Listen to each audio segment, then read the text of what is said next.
Psychiatrists and psychologists of Reddit, what are some things more people should know about human behavior? Trauma bonding. If a partner causes you a trauma, hits you, blurs sexual consent lines, screams at you, cheats, and you don't talk to anyone else but stay in the room long enough to allow them to comfort you, you will remember the kindness and support, while your defense mechanisms will detach you from the trauma. That's one reason why people stay in abusive relationships. They feel like the abuser has been the only one there for them through trauma, and that supersedes their feelings about the abuser being the person who traumatized them. This strengthens your attachment to a toxic person and makes separation from them its own little trauma. Also, the more often the trauma comfort cycle repeats, the stronger the bond and the more traumatizing the separation.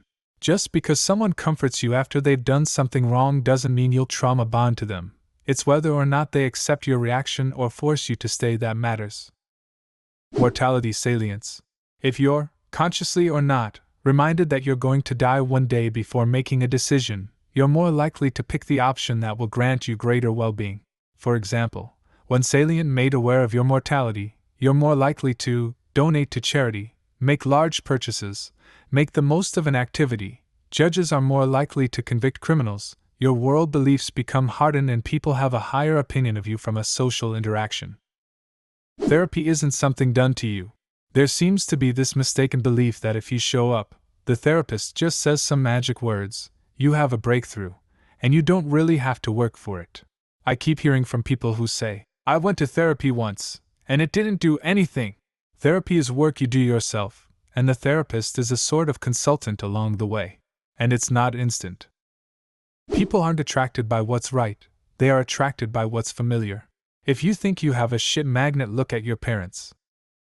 Very much true indeed. If you're used to being treated like shit, someone who's genuinely kind to you feels more uncomfortable than someone who's also treating you like shit. Psychopathy. Not a psychologist, but I'm closely associated with them and well experienced with psychopaths. They are not mad and serial killers like the movies would suggest, but rather are people who lack empathy. You hold no more significance than any other object to a psychopath. That doesn't mean they won't like you, as an object, or will do you wrong. They can hurt you without regret and will do so if and when it is to their advantage or amusement. It isn't that they don't care about people, it is that, to them, they are the only person. My friend is a therapist and was explaining how the anniversary effect or anniversary reaction works. It's usually being reminded of an unpleasant event on the anniversary of the event. It doesn't have to be the same day, it could be seasonal. The mind codes the trauma somehow, and the trauma will be activated during that period of time. For instance, we have a friend who was abused by her father every fall while she played soccer as a child. The father would physically or emotionally abuse her if she didn't play well in her soccer game. She gets uneasy around this time of year, end of August, beginning of September. BC, this is when her soccer season would start. This is so accurate. I was raped on November 12th, and the entirety of November has become my least favorite month by far. The actual day doesn't mean much to me anymore, though. Nobody has the right to tell you how to feel. Emotions are incredibly complex. Your emotional reaction to an event is just as valid as the next person's. You are allowed to not necessarily feel sad that your aunt died or whatever. You are also allowed to feel a wide range of emotions to an event. You can be happy, sad, afraid, pissed off, and confused all at once, and that's perfectly valid. Granted, depending on the cultural norms, how you express these emotions can be problematic. But your emotions you feel are yours, and nobody has a right to ever tell you what you should feel in any given situation. Nothing profound here, but when someone is upset, do not tell them to stay calm. It will only escalate the situation. Best thing is for you to be calm, try to have a neutral facial expression, and keep your speech as minimal as possible. Give the upset person space. Answering for my wife, who is a psychologist. She says it's quite easy. Listen. Listen to what people around you are saying. Listen to how they're saying it. Don't have thoughts running around in your head. Don't be thinking about your dinner. Listen. An old-timer, one my dad's friends, once said, "You can see people waiting for their chance to talk. They're not thinking about what you're saying, they're thinking about the next thing to say." I am not licensed, but I have a BA in psych and have had way too many therapist appointments. Many people don't think that what you say around children doesn't affect them if they're not old enough. Children absorb a lot. It doesn't matter if they're 7 or whatever. They'll pick up after you. They'll notice anything that's going on even if they can't tell you so. A lot of adults will not comprehend why they have such feelings until they delve into their past and realize the environment they grew up in.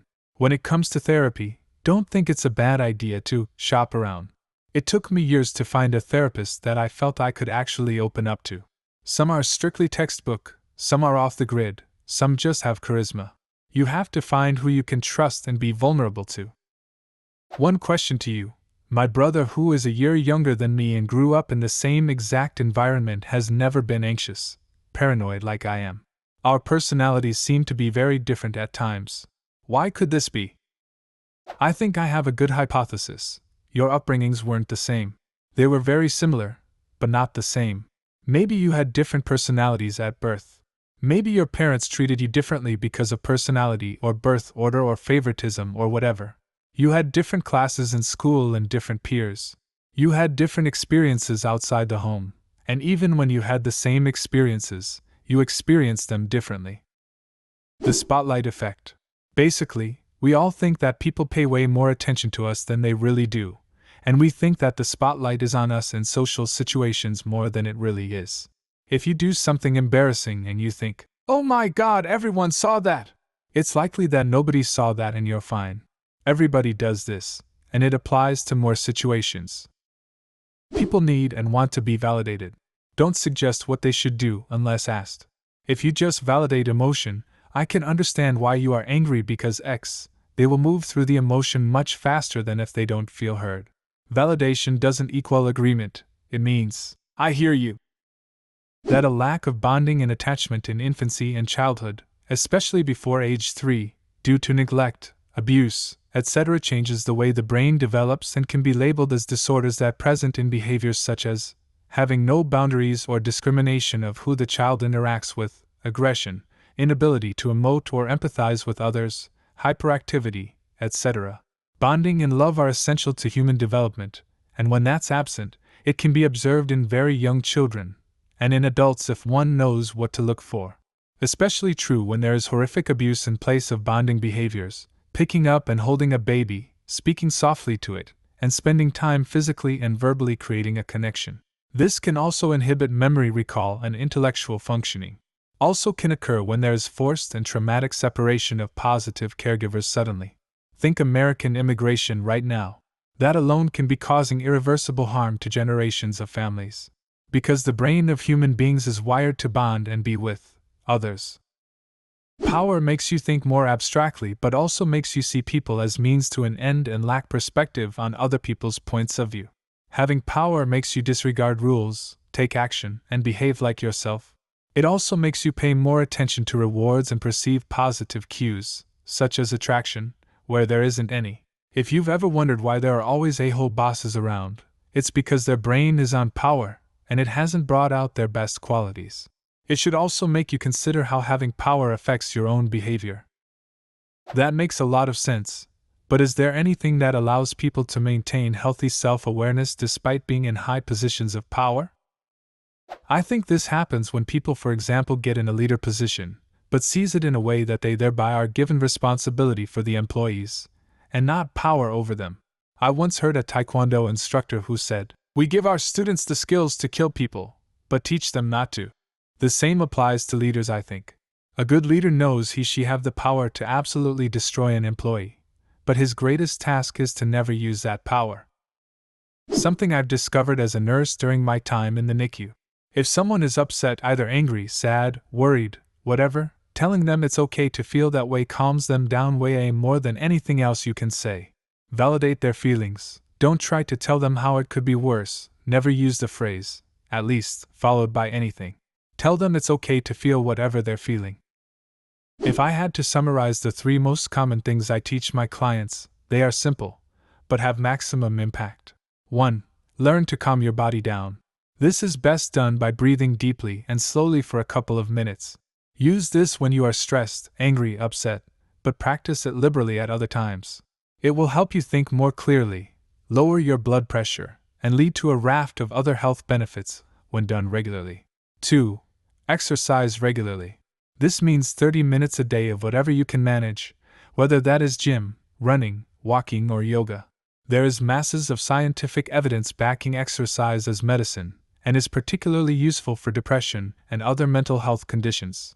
Your brain is simply another organ that needs looking after so that it can serve you the best it can. A healthy variety of whole foods and prioritizing healthy sleep habits also go a long way. 3. Be kinder to yourself. This is easier said than done, but cultivating healthy and compassionate self-talk will help build resilience over time, which in turn will help us cope better in times of pain and suffering. If this is particularly difficult for you, start by imagining what a loved one or even a caring, made-up friend would say to you. Chances are, it is warm, soothing, and kind. We could all do with being less hard on ourselves. We are all just people, and we are all always learning. Everyone is doing the best they possibly can do in each moment. Be patient. Do you know any other curiosity about human behavior? Leave a comment and subscribe to the channel if you want to see more videos like this one.